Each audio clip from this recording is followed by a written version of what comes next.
Tang San yang melihat pergerakan mencurigakan lantas mengikutinya dan berhasil menyelinap. Di sanalah tempat si anak wali kota yang sedang menyerap kekuatan cincin roh dari seekor siluman roh yang telah ditangkapkan untuknya. Memang di dunia dahulu diharuskan bagi setiap master roh untuk mendapatkan cincin roh guna menaikkan levelnya. Cincin roh sendiri didapat dari hasil membunuh seekor siluman roh.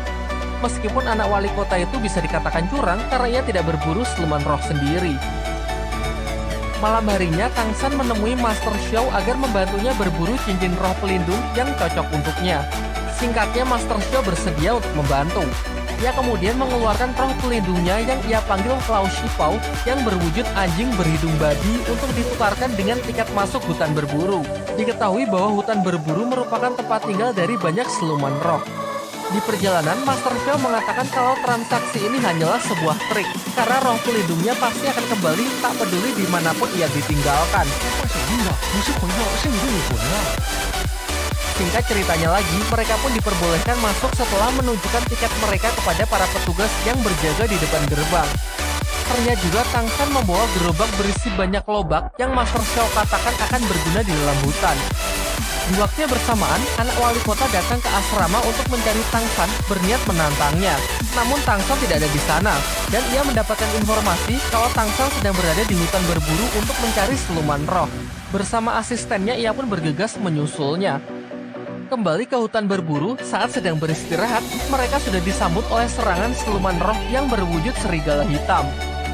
Master Xiao lalu membunuhnya dan menjelaskan bahwa warna dari setiap cincin roh menunjukkan usia dari siluman roh tersebut, di mana umur puluhan tahun berwarna putih, ratusan tahun berwarna kuning, ribuan tahun berwarna ungu, puluhan ribu tahun berwarna hitam, dan ratusan ribu tahun berwarna merah.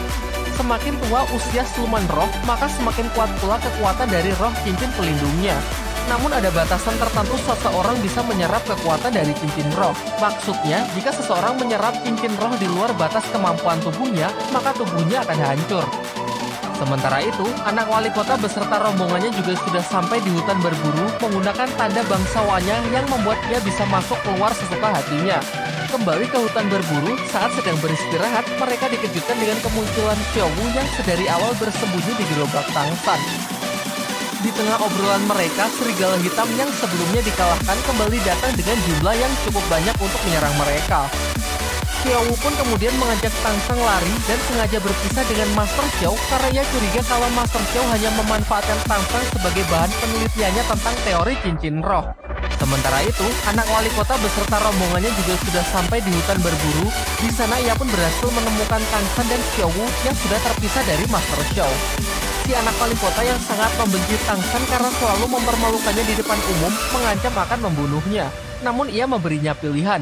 Jika Tang San menyerahkan Xiao Wu dan bersedia menjadi bawahannya, maka ia akan memaafkannya dan melupakan semua yang telah terjadi. Pilihan Tan Sang pun sudah jelas, ia pun melakukan perlawanan meskipun kalah dari segi jumlah. Tiba-tiba di tengah kericuhan mereka, Lao Xingpao, roh pelindung milik Master Xiao muncul dari semak-semak yang diikuti roh siluman ular yang diperkirakan berusia ratusan tahun.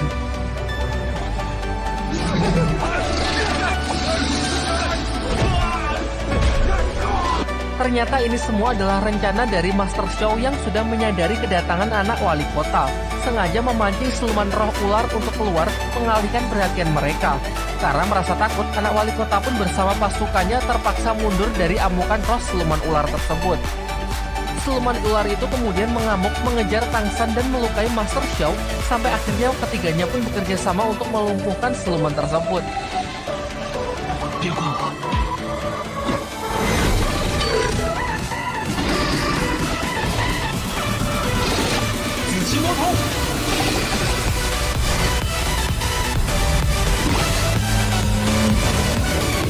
Master Xiao lalu menyuruh Tang San untuk menyerap cincin roh dari sang siluman ular tersebut. Karena berdasarkan teorinya, tubuh Tang San cukup mampu untuk menampung kekuatan siluman roh berumur 400 tahun. Namun Xiao Wu melarangnya, karena terbukti sudah tujuan Master Xiao yang sebenarnya hanya ingin menguji kebenaran dari teorinya. Terjadilah dilema singkat di dalam diri Tang San. Xiao Wu yang melarang khawatir kalau teori tersebut salah, maka tubuh Tang San akan langsung hancur. Sementara di sisi lain, pasukan anak Pak Wali Kota akan segera datang untuk melanjutkan niatnya menghabisi mereka. Dan benar saja, tak lama setelah itu rombongan anak wali kota sudah datang menyusul mereka. Hingga akhirnya Tang San memutuskan percaya kepada Master Xiao untuk menyerap cincin roh tersebut dan menerima seluruh resikonya. Akhirnya, Tang San memutuskan percaya kepada Master Xiao untuk menyerap cincin roh tersebut dan menerima seluruh resikonya. Sementara itu, rombongan anak wali kota sudah datang menyusul untuk menghabisi mereka. Keadaan pun semakin memburuk karena efek samping dari penyerapan tersebut sangatlah menyakitkan, sehingga Tang San tidak memungkinkan untuk bertarung. Beruntung Master Xiao masih mempunyai sisa tenaga untuk mengeluarkan senjata rahasianya yang berupa gas beracun dari roh pelindungnya, sehingga memberikan kesempatan bagi Tang San dan Xiao Wu untuk melarikan diri. Dibawalah Master Xiao ke akademi oleh anak wali kota sebagai sandera yang diancam akan dibunuh jika Tang San tak juga muncul. Sedangkan Tang San sendiri masih bersama Xiao Wu di hutan berburu untuk menyempurnakan penyerapan cincin roh silumannya.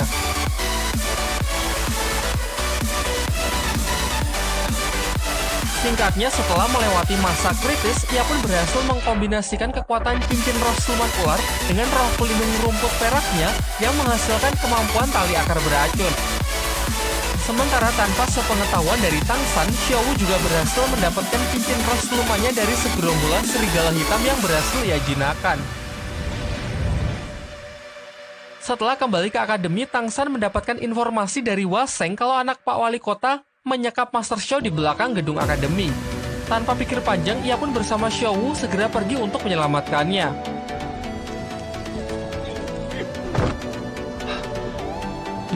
Ketika mereka telah berhasil bertemu dengan Master Xiao atas arahan dari Hua Sheng, tiba-tiba saja sebuah perangkap yang berlapis listrik bertegangan tinggi jatuh dan mengurung Xiao Wu.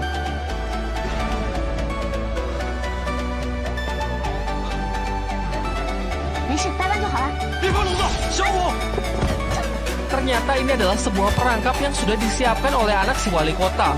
Ia sengaja menyuruh Hua Sheng untuk buka mulut memancing Tang San dan Xiao Wu supaya masuk ke ruangan ini. Walaupun Hua Sheng juga terpaksa melakukan hal tersebut karena si anak wali kota telah mengancam akan membunuh keluarganya. Di sini kemudian anak wali kota mengatakan bersedia membebaskan Xiao Wu asalkan Tang San memenuhi dua syaratnya. Pertama, memperkenalkannya kepada Suyanto, Master Roh yang merekomendasikan Tang San kemarin. Dan syarat kedua, Tang San harus bersedia menjadi bawahannya untuk selamanya. Namun Tang San dengan tegas menolak dan lebih memilih untuk membebaskan Xiao Wu dengan caranya sendiri.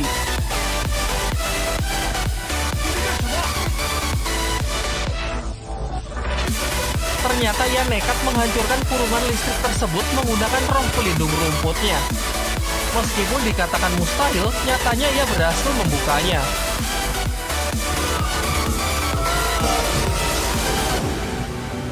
Sayangnya efek samping dari aksi gilanya tersebut membuat roh pelindungnya kini menjadi hancur. Menurut Master Xiao, untuk memulihkan roh pelindungnya, Tang San harus segera menyerap cincin roh siluman keduanya yang harus bertipe tumbuhan. Sadar mereka tidak akan bisa menang, Master Xiao yang sudah terlepas menggunakan kekuatannya untuk membuat kelompok anak Pak Wali Kota jatuh pingsan, sehingga mereka punya waktu untuk melarikan diri.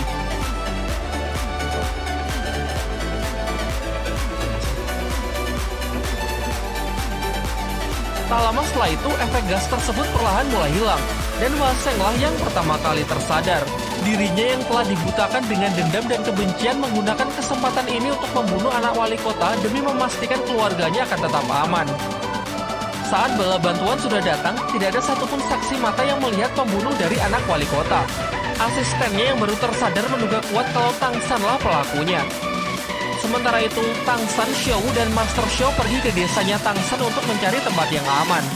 Di sana mereka bertemu dengan ayahnya Tang San yang ternyata diam-diam selalu mengikuti mereka sehingga ia tahu kronologi yang sebenarnya. Lantas ia segera menyuruh Xiao Wu dan putranya tersebut untuk segera melarikan diri karena ia tahu bahwa pemerintah tidak akan mengampuni mereka. Tang San dan Xiao Wu kemudian bertemu dengan kepala desa. Sang kepala desa memberitahukan kalau mereka kini sedang diburu oleh pihak pemerintah karena dituduh telah membunuh anak wali kota. Tang San yang merasa tak bersalah memutuskan untuk menyerahkan dirinya agar masalah ini cepat selesai. Namun utusan dari wali kota mengatakan kalau nyawa dua orang saja belum cukup untuk membayar kematian dari si anak wali kota. Lantas ia ingin membunuh seluruh keluarga Tang San beserta penduduk desa ini. Dari sini terungkap juga identitas ayah Tangsan yang sebenarnya, orang yang sangat berpengaruh di dunia dahulu. Namun karena suatu alasan ia memilih untuk mengasingkan diri dan memutuskan membesarkan putranya di desa terpencil ini.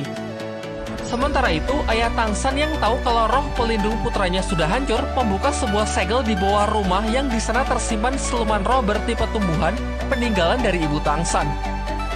Kemudian ia mempercayakan masalah ini kepada Master Xiao, sedangkan dirinya sendiri akan pergi ke kota untuk menyelesaikan akar dari permasalahan.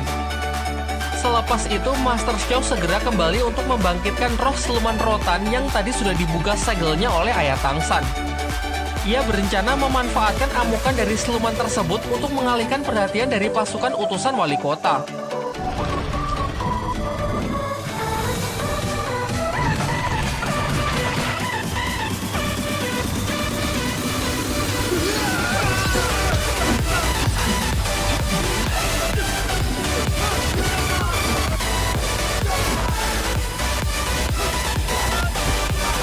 Sejauh ini berjalan sesuai rencananya. Karena keributan tersebut, Tangsan dan Xiao berhasil melarikan diri dengan masuk ke dalam rumah. Master Xiao lalu menjelaskan bahwa siluman roh ini berumur 600 tahun. Sangat cocok menjadi cincin roh kedua Tangsan, juga demi menghidupkan kembali roh pelindung rumput perak yang sebelumnya telah hancur. Di luar dugaan, utusan wali kota memiliki roh pelindung listrik yang sangat kuat. Ia mampu bertahan dari serangan-serangan roh siluman tanaman tersebut.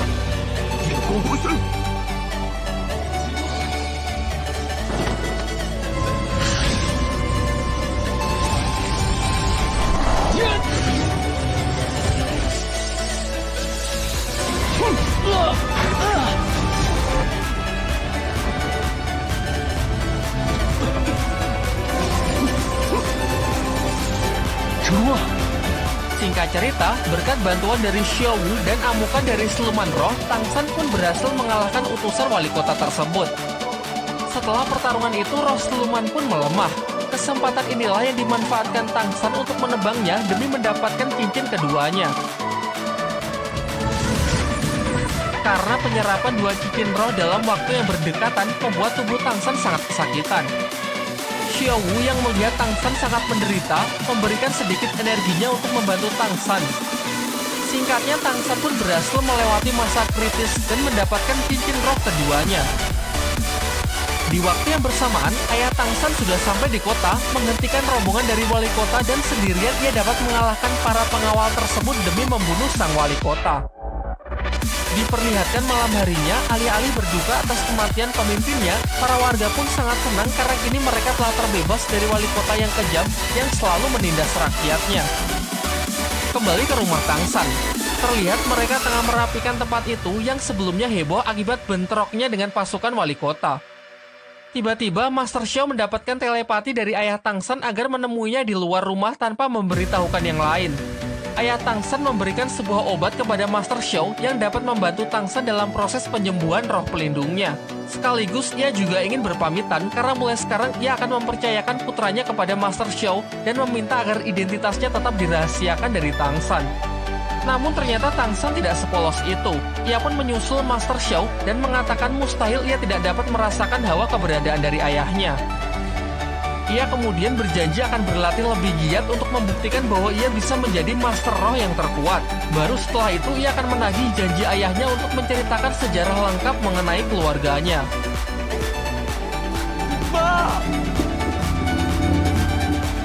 Singkat cerita, setelah perpisahan mereka, Tangsan meminta Master Xiao agar kembali memasukkannya ke Akademi Balai Roh Pelindung. Namun Master Xiao ragu kalau mereka akan diterima kembali setelah semua yang terjadi. Ia pun menyarankan Tangsan untuk masuk ke akademi lain yang bernama Akademi Sri Lanka. Meskipun tempat itu berisi orang-orang aneh dan berdiri independen tanpa terikat dengan organisasi apapun. Menurutnya itu akan menjadi tempat yang cocok untuk Tangsan. Lalu karena bimbingan Master Xiao selama ini yang baginya sangat berguna, Tangsan pun memberikan penghormatannya yang sekaligus menjadi simbol ikatan guru dan murid di antara mereka. Di tengah heningnya malam, Xiao Wu menghampiri Tangsan yang terlihat merenung di depan api unggun. Singkatnya, mereka pun sepakat mengikat persaudaraan adik dan kakak dan berkomitmen akan menjaga satu sama lain mengingat kini mereka merasa sudah tidak punya siapa-siapa lagi. Besoknya Master Xiao mengantar mereka ke tempat pendaftaran Akademi Sri Lanka. Ia menyuruh Tang San dan Xiao masuk sedangkan ia sendiri akan menunggunya di luar. Di sini Tang San yang tak memiliki cukup uang untuk biaya pendaftaran ataupun uang gedung tetap diterima di akademi karena sikap jujurnya. Pada saat yang bersamaan, ia juga bertemu dengan beberapa siswa lain yang mendaftar, seperti Su Ying yang daftar dengan motivasi ingin bertarung melawan Dai Mubai, seorang murid senior yang juga bertugas sebagai panitia pendaftaran. Juga ada pendaftar lain, seorang wanita misterius yang bernama Hu Lena. Singkat cerita, siswa senior lain yang bernama Ousike berbaik hati mengantar mereka menuju asrama akademi yang sudah disediakan. Malam harinya, secara mengejutkan, seorang pria misterius datang membuat onar menyerang asrama para calon siswa baru akademi. Ia mengaku memiliki dendam pribadi dengan Akademi Sri Lanka dan berniat menghancurkan akademi tersebut beserta seluruh siswa-siswanya. Pria ini pun tidak main-main. Dengan kejamnya, ia membunuh Ousike, siswa senior yang tadi siang mengantar Tang San ke asrama.